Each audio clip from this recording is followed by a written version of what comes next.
Hello and welcome to a Major Droid unboxing video. Today we're looking at a cheap Chinese phone, but with an interesting twist. We got the Elephone A4, a phone that can be had for about 100 euro, which is pretty cheap. We got the box here which says keep expecting and be surprised, which is quite a weird slogan.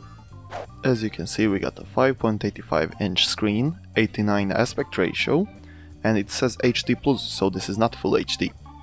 We also got a 3 Ah battery, Android 8.1, which is the latest Android, that's pretty nice, and we got the MediaTek chip here, which is usually normal for phones of this price range, and we got the front camera and the rear camera. Only one, no dual camera setup here. 3 GB of RAM, which is nice, but 16 GB of ROM, which it may prove to be small for some people who like to download games and stuff. But yeah, let's open this thing. The vacuum test first. Well, yeah, really nice. This means that the box has been designed pretty precisely. Okay, we'll set the phone aside, we'll keep it for last. And we got this, whoa, we got this loosey-goosey pin here for SIM slots. Yes. Okay.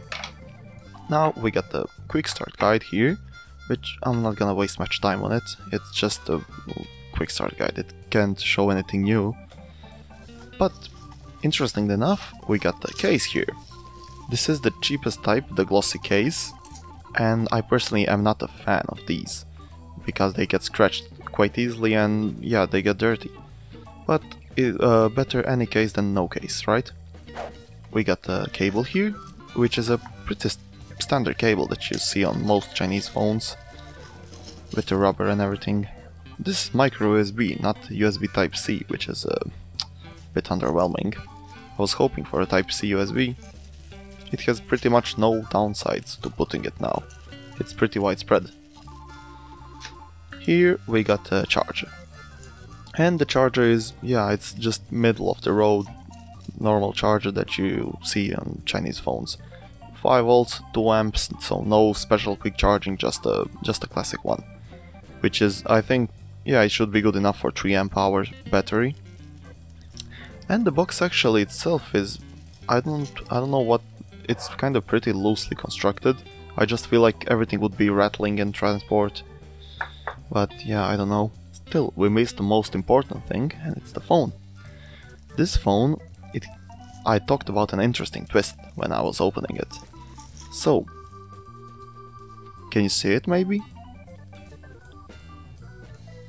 I don't think you can, but now you will. Yes, that's the twist. On the 100 euro phone, we got a notch. A lot of companies seem to be following the trend of Apple in putting that notch here. I wonder how Android is gonna handle it. The fingerprint reader is also on the side, which is great for right-handed people, but for left-handed people might be a bit of a problem.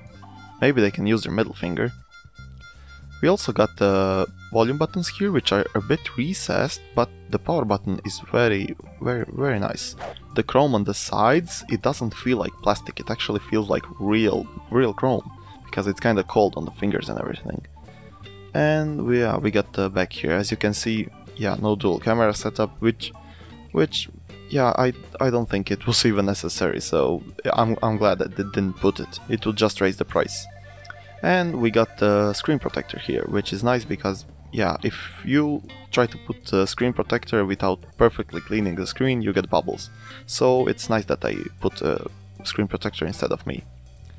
So yeah, I wonder how this phone is gonna perform in real life. But we'll see that in the upcoming review that you'll see in about a week.